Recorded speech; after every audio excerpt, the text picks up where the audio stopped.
Now we move on to our fourth invited talk by Subhash Rao, Associate Director, Digital Age Strategies Private Limited. I would like to invite Dr. Anand Mohan to felicitate sir with the shawl. Sir.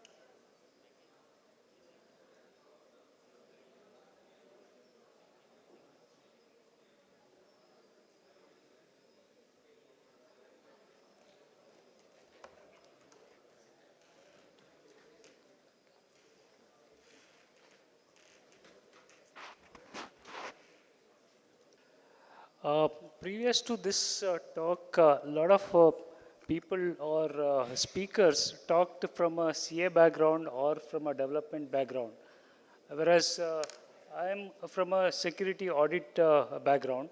So, as an auditor, what I see in PKI, I would like to present it. It could be from a web trust background as well as new IVG guidelines what CCA has published. So this is how our trust model talks about. This is what initially implemented trust model. If you look at here, A wants to buy something or get something. There is a creditor who wants to provide that what A wants to get it.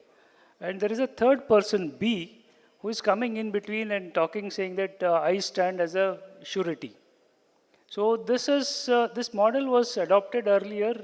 It's a well-adopted model in our mythology. If you look at a lot of things have talked about like Juban de diya to jaan de diya. That's how the things were. But this model doesn't work nowadays. So because people don't believe on verbal communication, the non-repudiation is the biggest issue. So what next? So this is how the next thing has come. People have gone to paper-based, where A and B will sign, or 1 and 2 will sign on something, and a third person will be a surety, and then you take a paper-based signature as a surety or a trust, right? But this model is fine. This is going on, but we are in a digital era. So this is how the digital era talks about. So you have a subscriber. He is giving it to relying party with his private key and public key exchange. So this is the model what they are following. But where is the trust here? How do I believe that subscriber what he has given is, how do I believe that? So this is where a CA comes into picture. The CA provides the trust saying that, okay, the public key, what is being displayed, or private key what subscriber has, it has a public key where it is signed by CA. So CA plays a trust model. He plays a trust. So what are the trusts coming in? CA basically gets a subscribers, is what type of class of certificate he has obtained, and a validity, because this has to come with the validity. It cannot be a permanent trust. So it's for the period of time I have given a trust. So this is how CA gives a validity to the subscriber. Similarly, relying party depends on the CA saying that, okay, give me a trust chain for your what your certificate you are given, and is that being revoked? So that's where we call a CRL. So this is how the current digital model, we are following this trust model. So CA, subscriber, and a relying party. Now, a trust model is important question comes here is basically how will I know that digital world, the individual's public key actually belongs to the individual. This is where the question is. So digital certificate is the only answer.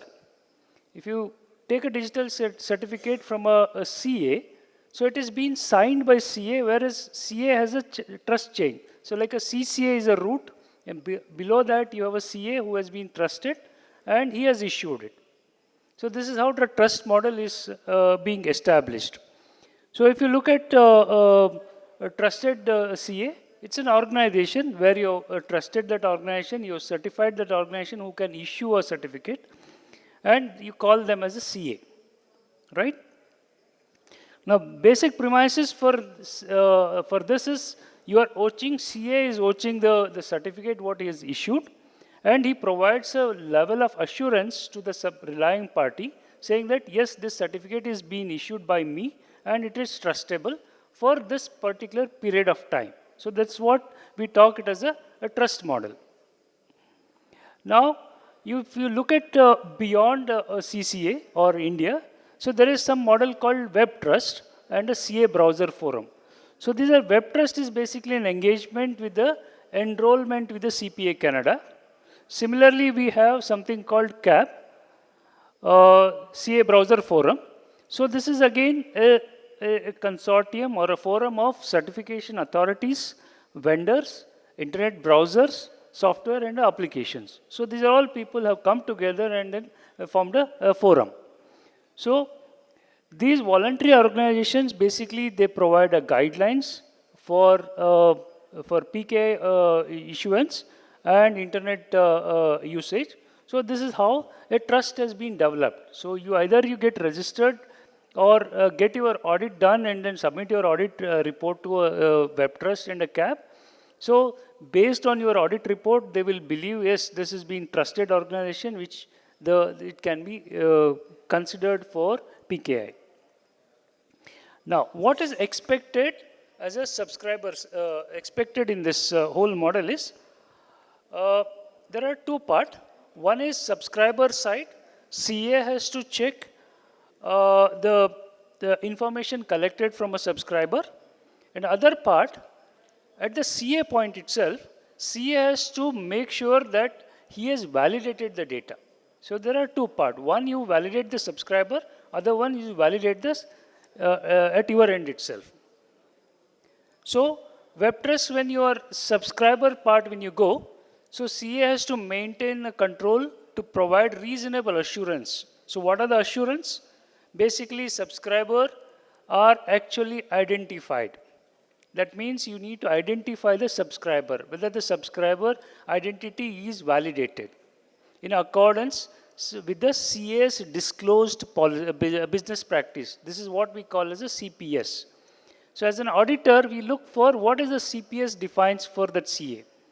How you are validating the subscriber. Second point is, if you are giving it to a domain, IP or SSL certificate, so you will validate the domain or IP. How are you validating that? So again, that we will check the validation applied by CA. Then, whether the requests are accurate and authorized and complete. So this is the thing which we have to check, whether the request has come properly, whether it is authorized, if it is organization is giving, whether they are authorized to get a certificate or no. So these are the things what auditor will look for. Now, and again, it is being disclosed in the business practice of a CA. So how he will do it. Now, so this is what the CC has recently come out with the new guidelines. So this is the way the information has to come through, like enrollment has to happen, application, whoever applies, because we don't know. Most of the time CA doesn't know who is applied. So you rely on some of the factors, like a mobile authentication. So you check whether the mobile is authenticated and whether the subscriber has that mobile. And whether subscriber has given email, you check whether the email is with the subscriber only. And you check video of a subscriber and verify whether his photo matches with the video. So this is how the guidelines is given. This is the new guidelines what has come out in a CCA website. Then you generate a credential for the subscriber, and then after that approval, and then give a certificate. Now, how do we identify or collect the information from a subscriber? So this is the part what is being defined. So you can collect the KYC from a subscriber either through our organization or through their PAN or through their Aadhaar or a direct. So this is the way how you collect the information. As an auditor, we check what method you have followed to get the identity of a or a KYC of a subscriber. And after collecting this, you need to create an account. So without creating an account, because earlier many CAs, they were issuing a certificate. Now the new guideline says you need to create an account. After creating account only, you can submit a, or you can give DSCs. So authenticate the application using applicant's mobile number.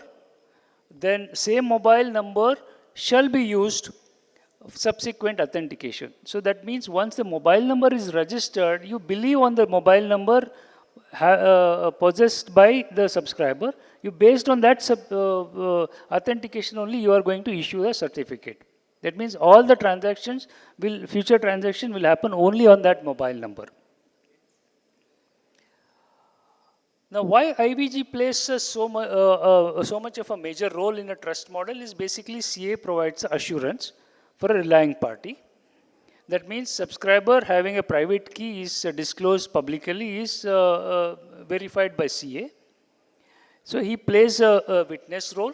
He provides assurance. CA has verified the subscriber. So this is also watched by our Digital Information Technology Act, where upon successful verification of identity and address of applicant only, you can issue a certificate. So because of this, CA has to verify the subscriber, then only you can issue a certificate. Now, if you take it to a web trust model, what is there asking? There is a control called 5.4.2. This is subscriber agreement describes required to process the process to be followed by subscriber in any use of a cryptography mechanism. So what process they need to follow? That has been clearly defined in our IT section, section 71. It says misinterpretation of any information will be punishable. Okay, so web trust doesn't talk about the punishable, whereas the CCA guidelines, which has been adopted from our IT Act, it says if any misinterpretation if you do, that is punishable. So that's the reason this has to be disclosed in a subscriber agreement, saying that subscriber should be informed about if they give any misinterpretation, they will be bound to get a punishment. Okay. Then there is another requirement of IT Act again, Rule 32 and 34 talks about information collected from a subscriber has to be protected by CA. Okay, so this is where the second point I was talking about. One, you are collecting from a subscriber. Second point, what you have collected has to be protected at a CA. This is also applicable because of DPDP Act now. The information retention by other than a CA is also punishable. So this is where the new guidelines is talking, saying that whatever data you have collected as a CA, it should not be allowed to be shared with anybody else. Like earlier, RA used to be coming in between. Now that has been restricted, saying that it cannot be shared other than a CA because of this particular rule requirement. Now, this is another issue because whatever data you are collecting, it can be sniffed by somebody else, right? So sniffing a subscriber data is a possible way because you are applying through a website or somewhere that somebody can sniff the data and then they can pretend they are the subscriber and they can log as a subscriber as well and then do the other transaction. So how do you protect it? As an auditor, we look for saying that you should start a separate channel, session. So that session ID gives you another layer of protection for you. So that's what we look as an auditor, saying that after starting a session with the subscriber when he gives his mobile number, do you start a separate session after that? And you maintain that session till you complete the process, eKYC process. So this gives an additional protection for you so that the sniffing can be avoided. Now comes data collection again. Now collection earlier there used to be a link provided to collect the data. So now what new guidelines talks about is don't give any link. You need to give an interface in the application itself or in your portal itself where it will be given to only a subscriber. He will enter all the data, his details, and no submission through a link or something. So this is what the new guidelines talks about. All the data collection has to happen on your portal. No giving any link as a separate link or link based access. Now, when it comes to mobile data verification, this is what the new guidelines talks about, saying that, okay, if you have proof of a possession of a phone, if you are looking for, send an SMS OTP. Same shall be verified, capturing through an interface on provided on a CA portal. So not anywhere else. Okay. So when it comes to email, again, you send an email mandatorily to the email given by a subscriber, and send any of these methods. Either you send an email OTP or challenge response or a verification URL. Like Gmail and all, if you look at, there is a challenge response. So if your email is being to be verified, they'll give you a number. So this particular number, you click it, or what number it displays on your screen. So that challenge response or a verification of a URL. So you click the URL, that will get verified. So this is how you can implement. This is what new guidelines talks about. And another important point as an auditor, as a new guidelines also talks is, no disposal email is allowed. So these are the temporary emails where you can get the email for a short period of time. There is no additional informations are collected. So this should not be allowed. So there is no disposal email allowed for verification. And CA shall allow automatic population. This is another way to reduce the manual interaction and error in typing. So once you collect all the information through email or this thing, say your KYC data, you populate that information automatically on your website or in your port, wherever the subscriber portal is, so that the information cannot be tampered. Most of the things are populated, only the relevant things can be changed. So that's what they are expecting. And video verification, again, it has to be interactive video. So should be carried out. And most of the interactive videos say now whatever document they are providing to you for verification, that also need to be shown. Say for example, if I show my Aadhaar card, saying that this is what my Aadhaar, it has to be shown during a video session. Similarly, if I am showing my PAN card, it should be shown in a video so that the PAN and Aadhaar can be verified during a video verification. So this is what the expectation from a new guidelines. The original's identity shall be verified during a video verification. This is what it is. Now, how the trust model comes. So, how it has to be implemented is basically provide a validity for the trust. So, if a subscriber is coming for getting getting a DSC, you provide a validity, whether it's 1 year, 2 year, or 3 year, whatever. So, your validity you will be giving it, saying that my validity with you or a contract with you is only for that much period. So, that's a validity you give it for a trust. And the eKYC account, what you have, also need to have a periodic verification. So that's why you put a eKYC validity also in that. So that every 2 year you can, that's a time they're given. Every 2 year you need to basically verify the eKYC so that you can verify, retrust the subscriber, and then provide the trust to them or validity to that. So if 2 year is over, you conduct a fresh KYC. It is common in a banking system. Now the same thing being expected by CCA guidelines.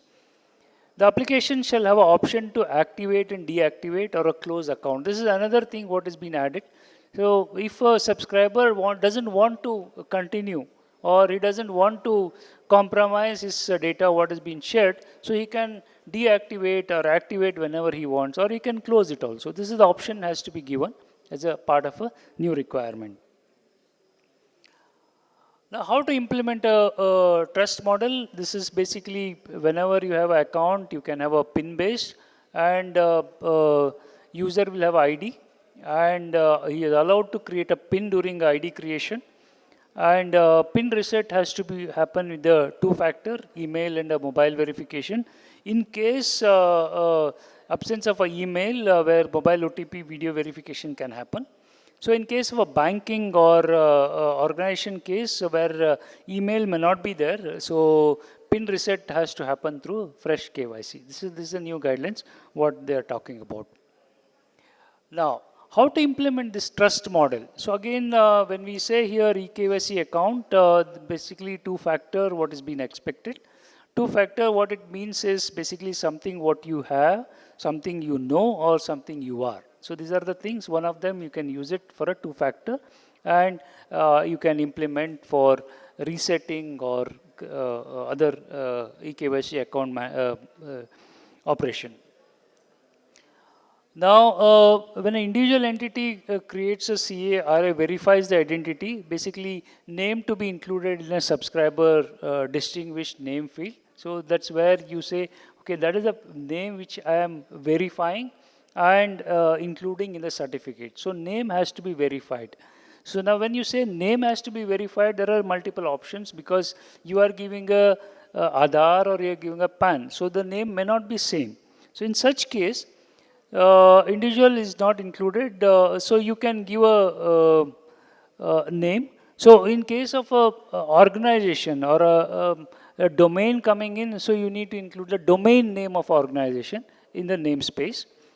So domain name, when it comes, you need to look at the ownership, control on that domain, and the right to use that domain. So I will come to that when we look into a SSL part again. Okay.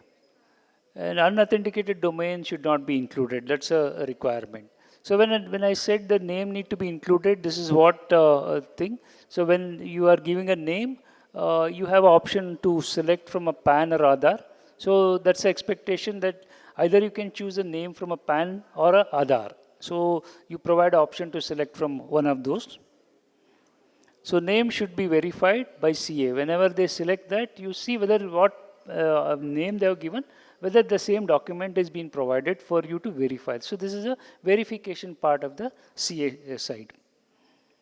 Now when it comes to an address again, so you can have a residential address or an organizational address. If it is an organization, you can have an organizational address. So address proof need to be provided. So this is where the video verification, when it is happening, online video verification is happening. So you need to show that address proof, whichever you are showing, your Aadhaar or this thing. So again, when it comes to a subscriber, so again, WebTrust talks about 6.1.12. It says request treated as acceptance for a terms and condition. So whenever the subscriber is asking for DSC, he has to sign a subscriber agreement. So the agreement itself is treated as you are agreed for the terms and conditions.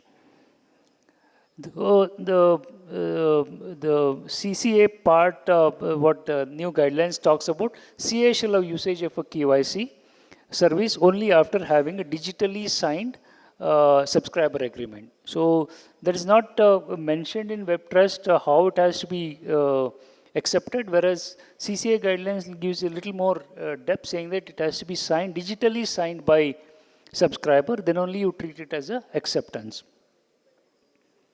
Now when it comes to a DSC token, again it is DSC should be issued only satisfactory verification of all the requirements. What CPS talks about, or a CS CPS, what it says, what is the verification I'm going to do it.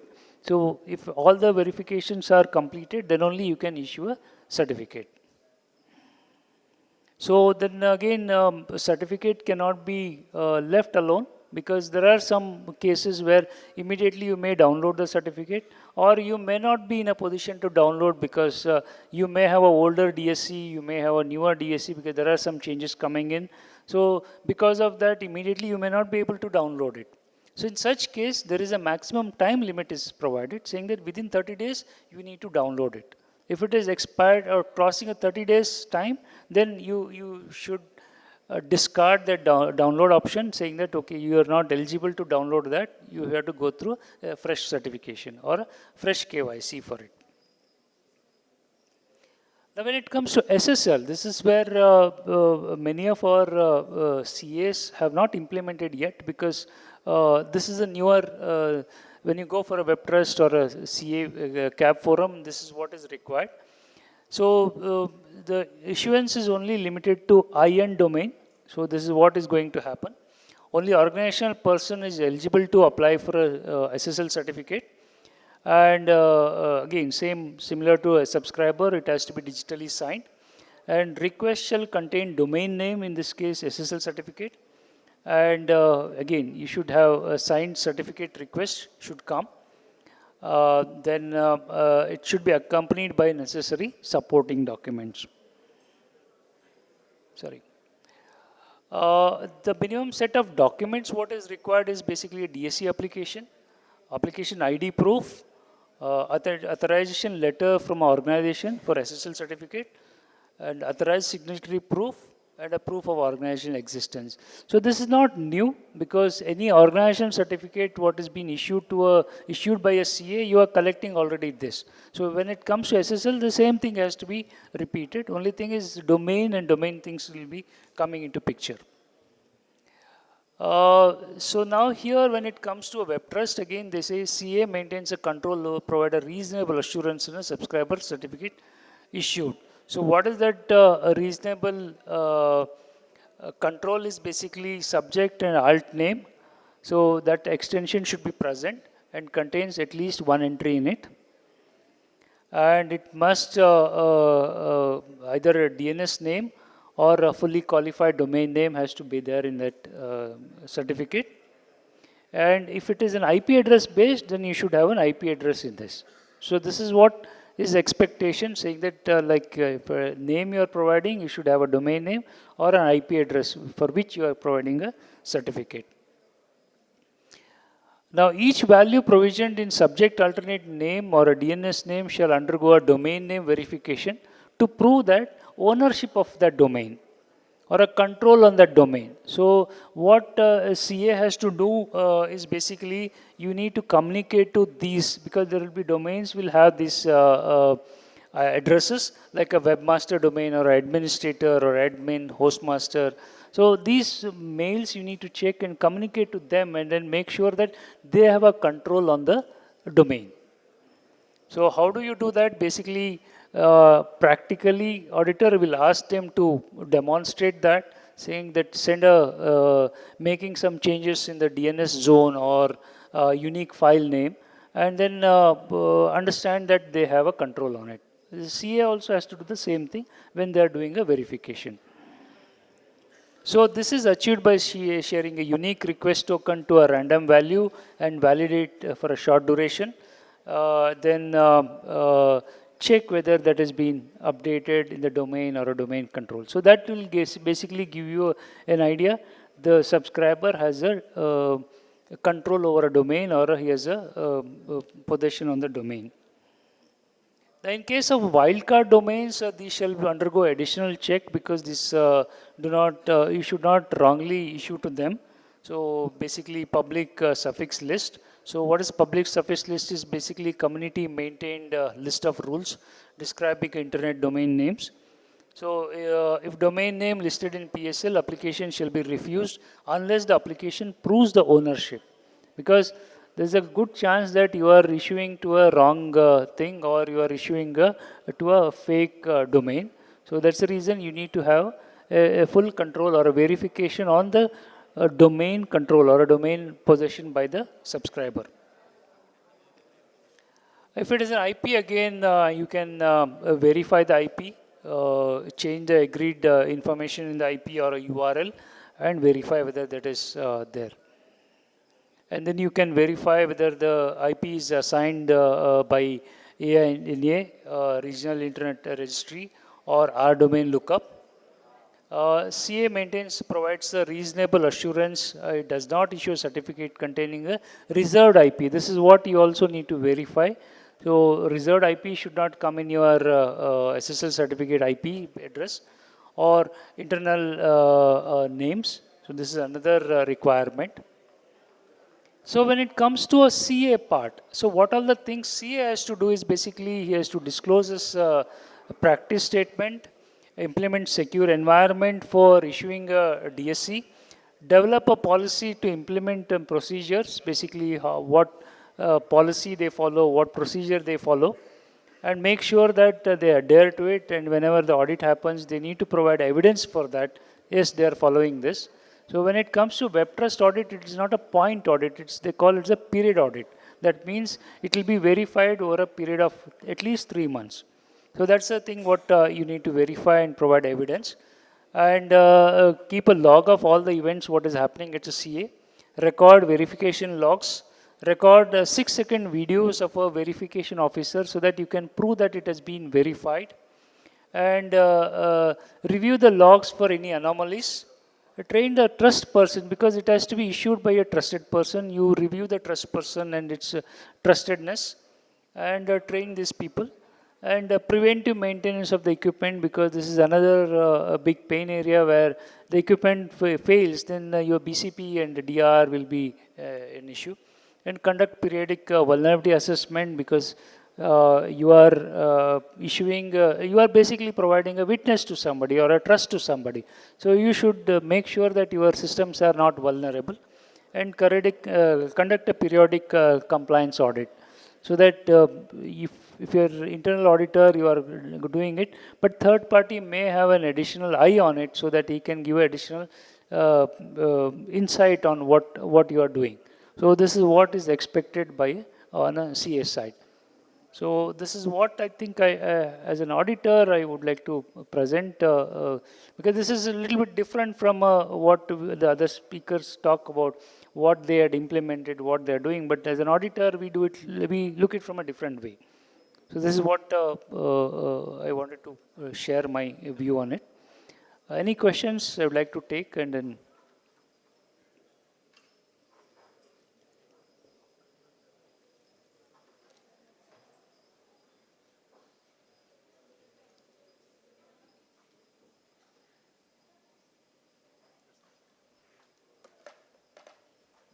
Any queries? No.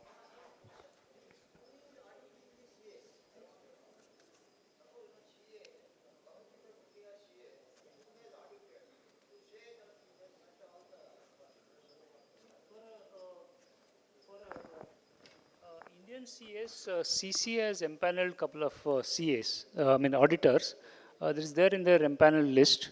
So there are around 8 audit firms they have identified, and they will be able to audit it. So for example, I belong to Digital Age, so we are one of the empaneled auditor. We are one of the web trust auditor also. So we audit the CAs. There are some certain criterias what we look at it. So the guidelines is given by web trust as well as a CCA portal. So we audit based on that and then do it. I request Professor Sam Sundar to present a memento to the speaker. Professor Sam Sundar.